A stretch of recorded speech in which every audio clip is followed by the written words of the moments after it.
Пара алып жаткан жеринен кармалган Каракөл шаардык соту райондук жана облустук соттун чечими менен акталды. Ишинен убактылуу четтетилген судья кызмат абалынан кыянаттык менен пайдалануу жана опузалап пара талап кылуу беренелери менен козголгон кылмышы өткөн айдын аягында жабылды. Судьяны Сузак райондук соту актап, Жалал-Абад облустук соту да анын чечимин күчүндө калтырды.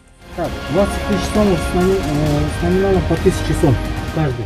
Бул ошол акталган судьянын 2019 пара алып жаткан жеринен кармалган тасмасы. Ал кылмыш ишке оң өкүм чыгарып берем деп 100 000 сом пара талап кылган. Мында 20 000 сом алып жаткан жеринен УКМК кармап иш козгогон. Андан бери өндүрүш сотко өтүп, биринчи инстанциядан тартып жогорку сотко чейин жеткен. Деген менен ишти Сузак райондук соту карап 325 берене менен башында күнөөлүү деп тапкан жана 2 жыл ишинен убактылуу четтеткен. Ошондой эле 8 жылга эркинен ажыратылган. Айыптоочу ага макул болбой облустук сотко кайрылган. Жалал-Абад областык сотунун жазык жана жоруктар жөнүндө иштери боюнча сот коллегиясынын 26 январь 2022 жылдагы өкүм менен Сузак райондук сотунун 2 сентябрь 2021 жылдагы өкүмү өзгөртүү салтырылып, апелляциялык сунуш катардан дұрыс калтырылган.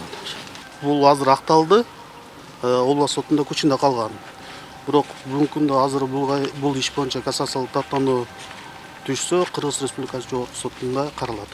Кыргызстанда 2010 жылдан бери сот системасын реформалоо иштери жүрүп келет. Миллиондогон каражаттар бөлүнгөн менен реформадан дайын жок. Себеби карапайым элдин басымдуусу дагы деле Кыргыз Фемидасынын тараза ташы так эмес деген пикирде. Жогорудагы судьянын акталышы боюнча да түрдүү пикирлер айтылып, карга карганын көзүн чукубайт деген макалга байланыштырышат.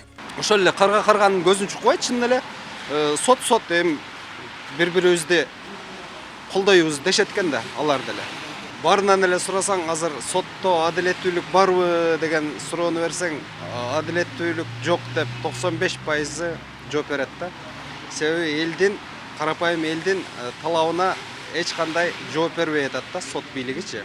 Чыгарган чечими туура эмес болуп калгандыктан экинчи инстанцияга, жогорку инстанцияга, анан жогорку сотко деп кайрылышат. Бул деген бири-бирине футболить этип жанагы жабырлануучуну эки жака мондой кылып футболить эткен эле болуп калып атат да. Себеби биз мондой чечим чыгарып беребиз, анан кааласаңыз могу жака барыңыз депчи.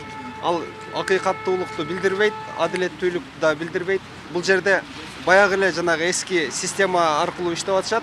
31 январда жогорку соттун төрайымы Нургүл Бакирова кызматтан кетүү боюнча арыз жазган. Анын ордуна төрага болуп Замирбек Базарбеков 5 жылдык мөөнөткө дайындалды. Парламенттик жыйынга катышкан жаңы төрага сот системасын реформалоого эрки жетерин белгилеп, депутаттар алдында сөзүн берген. Бир эле иш райондук сотто башка, шаардык же облустук сотто башка чечим чыккан учурлар арбын. Ал үчүн эч бир судья жаза тартпайт. Жыйында бул суроого да жооп изделди. Birinci, ikinci instansiyada başka bir çeçimler çıkıp kalıp, kayra jogorku sotko gelgende başka çeçimler çıkatat. Birok, oşol ele jerde tуура эмес чечим чыгарып, канчалаган жарандарыбызды моралдык, материалдык чыгымдарга жеткирген соттор кайра эле иштерин улантып атат. Буларга кандай чара көрүлөт?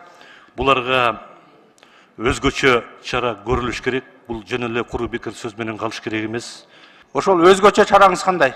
Өзгөчө чарабыз алардын жоопкерчилигин чечишибиз керек. Караңсырантайлык менен ошондой мыйзамсыз чечимдерди алган болсо, кабыл алышкан болсо, алар кылмыш жоопкерчиликтерине чейин тартылыш керек. Биздин мамлекетте ошондой практикалар болгонбу? Эми бизде мыйзамсыз чечимдер боюнча андай практика болгон эмес. Ал эми жанагы паракорлук же болбосо башка аракеттери боюнча болгон. Соттор кеңешине караштуу тартип комиссиясына 2019 жылы судьяларга каршы 863 кайрылуу түшкөн. Анын ичинен тартип комиссиясы 456сын артка кайтарып, 167 арыз боюнча сотторду тартип жазасына тартуудан баш тарткан. Сот тармагын реформалоо тууралуу убадалар берилип келгени менен реалдуу жашоодо алардан адилеттүүлүк таппай жүргөндөр арбын. Өлкө башчыга арызданып кайрылгандардын да басымдуусу сот жана укук коргоо органдарына нааразы болгондор түзөт. Бүбүсара Орозалиева, Шарзат Эгембердиев, 7 канал, Жалал-Абад.